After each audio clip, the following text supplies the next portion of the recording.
AP ముఖ్యమంత్రి నారా చంద్రబాబు నాయుడు గారు ఢిల్లీలో పర్యటించనున్నారు. వరుసగా 5 కేంద్ర మంత్రులతో ఆయన భేటీ కానున్నారు.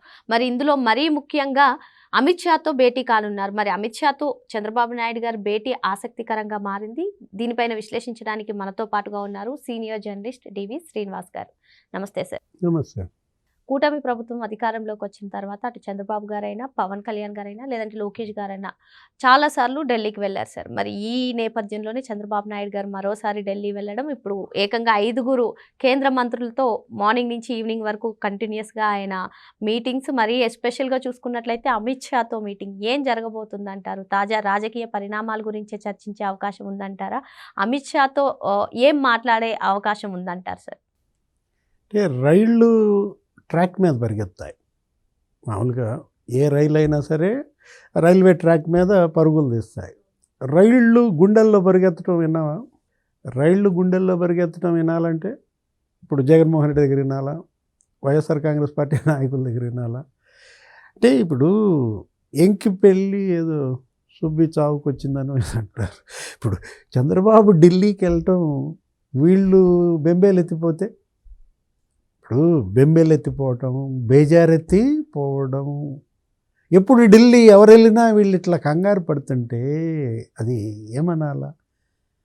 ఇప్పుడు ఆయన ముఖ్యమంత్రిగా, ఆంధ్రప్రదేశ్ ముఖ్యమంత్రిగా అక్కడ కేంద్ర ప్రభుత్వ పెద్దలను కలవటం, ఇప్పుడు ఆయన ఏంటి మరి పాటిల్ని కలుస్తాడు, లేకపోతే షెకావత్ని కలుస్తాడు, నిర్మలా సీతారామన్ని కలుస్తున్నారు, అశ్వని వైష్ణవ్ని కలుస్తున్నారు. ఆయా మంత్రిత్వ శాఖల్లో ఆంధ్రప్రదేశ్కి రావాల్సినటువంటి నిధులు వాటిని రాబట్టడం. ఇప్పుడు బడ్జెట్లో మొన్న 40,000 కోట్లు పెట్టారంట. పెమ్మసాని కేంద్ర మంత్రి చెప్తున్నారు. రైల్వే బడ్జెట్లోనే 10,800 కోట్లు పెట్టారు.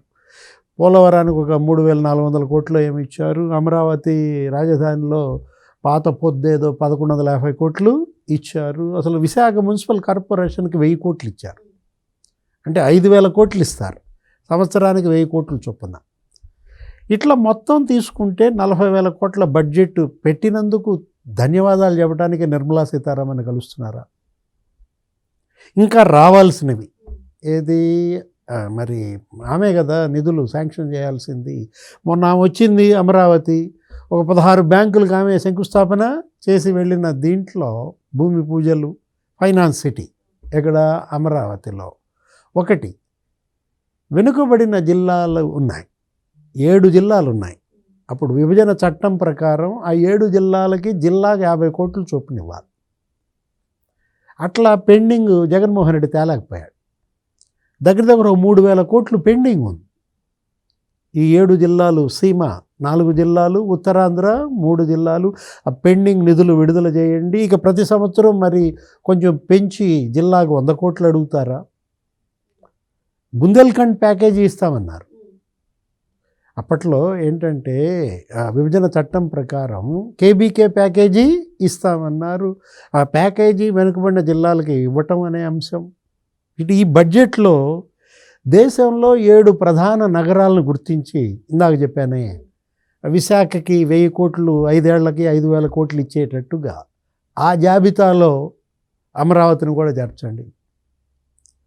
ఆ 7 ప్రధాన నగరాల్లో తిరుపతిని కూడా చేర్చండి. ఎందుకంటే మరి అది పుణ్యక్షేత్రం, ఆధ్యాత్మిక నగరం. వీళ్ళ యొక్క అజెండా ఏంటి? వీళ్ళ టాస్క్ ఈ 3 నగరాలు 3 మెగా సిటీలు చేయాలని. విశాఖ, అమరావతి, తిరుపతి 3 మెగా సిటీలు చేయాలన్న దీంట్లో మరి ఆ రెండింటిని కూడా చేర్చమని అడుగుతారా?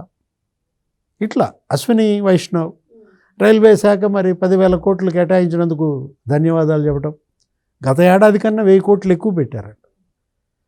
అసలు దేశంలో ఏ రాష్ట్రానికి ఇన్ని నిధులు ఇవ్వలేదంటున్నారు. దాంతోపాటు ఇప్పుడు రైల్వే జోన్ అది కూడా అయిపోతుంది. విశాఖ రైల్వే జోన్ మరి శరవేగంగా జరుగుతుంది. మరి దాని ప్రారంభోత్సవాలు అవి కూడా రెడీ అవుతున్నటువంటి దీంట్లో ఒక 90,000 కోట్లతో ఇక్కడ పనులు జరుగుతున్నాయండి రైల్వేకి సంబంధించి. రోడ్డు ప్రాజెక్టులకు సంబంధించి ఒక 80,000 కోట్లతో పనులు జరుగుతున్నాయి.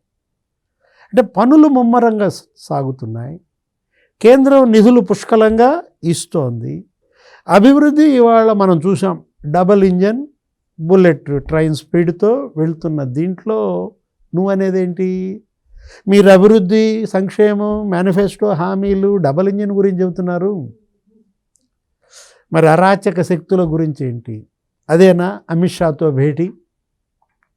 కేంద్ర హోంశాఖ మంత్రి మరి అమిత్ షాతో సీఎం భేటీ అంటే అభివృద్ధి నిలబడాలన్నా, సంక్షేమం పేదలకు అందాలన్నా అసలు చేయాల్సిన మొదటి పనే అది. ఏది? అరాచక శక్తుల్ని కనుక అణిచేయకపోతే ఏం చేస్తారు? ఈ కట్టిన బిల్డింగులు పాడు పెడతారు, లేకపోతే ఆ బిల్డింగులు కూలగొడతారు.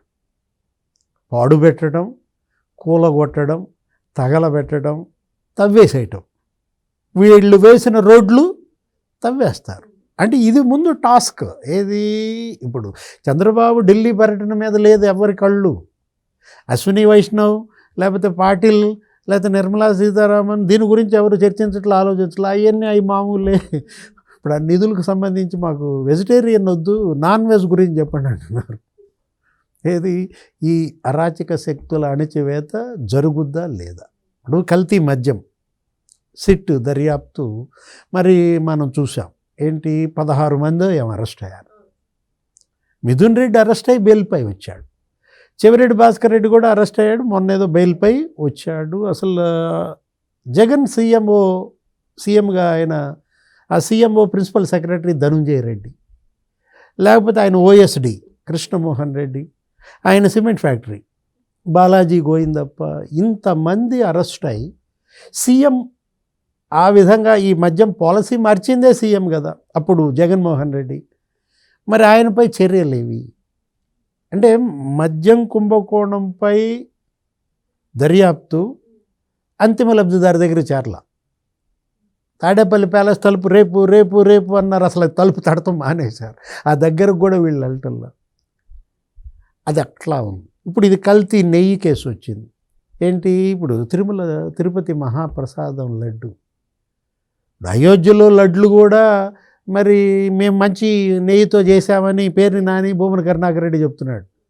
ఆ 1,00,000 లడ్లు మాత్రం మంచిగా చేశామండి, మిగతా 20 కోట్ల లడ్లు కల్తీ అని వాళ్ళే చెప్తున్నటువంటి దీంట్లో ఆ కల్తీ నెయ్యి, ఆ స్కామ్, అది ఈడీ ఎంటర్ అయింది దానిలో కూడా. ఇప్పుడు ఆ హవాలా, ఇప్పుడు ఆ 250 కోట్ల దాంట్లో మరి ఆ హవాలా వ్యాపారులు కొంతమంది పేర్లు కూడా వచ్చాయి. ఎవరు? ఆశిష్ అగర్వాల్, రిషబ్ జైన్, లాలూభాయ్ పటేల్ అని, ఇట్లా ఇంతమంది హవాలా మర్చెంట్స్ వాళ్ళు దీనిలో ఇన్వాల్వ్ అయినప్పుడు ఈడీ ఈసీఐఆర్ నమోదు చేసింది. ఇది కూడా అధికారులనే బలిపెట్టి అసలు నేరస్తుల్ని తప్పిస్తే ప్రజలకి మరి వెళ్ళే సందేశం ఏంటి? ఏంటి? సింఘాల్ మీద వేటు, ధర్మారెడ్డో లేకపోతే బాలాజీ అరెస్టో లేకపోతే వాళ్ళ మీద వేటో, అది జరగాల్సిందే. తప్పు చేసిన అధికారులకు శిక్ష పడుతూ ఆ అధికారులతో తప్పు చేయించిన నాయకులు, పాలకులు, అప్పటి పాలక వర్గం, సుబ్బారెడ్డి, ఏంటి ఆయన పరిస్థితి? వీళ్ళు ఏమంటున్నారు? మా క్లీన్ చిట్ వచ్చేసింది అంటున్నారు. అసలు ఎంత వితండవాదానికి దిగారు అంటే, ఇప్పుడు భూమన కరుణాకర్ రెడ్డిని, సుబ్బారెడ్డిని అరెస్ట్ చేయలేదంటే, వాళ్ళ పేర్లు ఛార్జ్ షీట్లో పెట్టలేదంటే క్లీన్ చిట్ ఇచ్చినట్టేగా అన్నాడు జగన్మోహన్ రెడ్డి అన్నాడు. అంటే అది వేరే విషయం. అసలు ఆ మాట ఆయన అన్నందుకు అసలు ఇవాళ దేశం మొత్తం భగ్గుమంటోంది. ఇప్పుడు స్వామీజీలు, లేకపోతే పీఠాధిపతులు, అసలు భక్త సమాజం, నేషనల్ మీడియా కూడా ఇవాళ జగన్మోహన్ రెడ్డిని కొదిలి పెడుతోంది. What is this Jagan? What are your motives? Remember Jagan. ఏంటి? Say sorry to people of country అంటున్నారు. నిద్రపోయే ముందు, నిద్ర లేచినప్పుడు 100 కోట్ల మంది హిందువులు ఉన్నారని గుర్తుపెట్టుకో అని మరి అర్ణవ్ గోస్వామి లాంటి వాళ్ళు హెచ్చరించారు.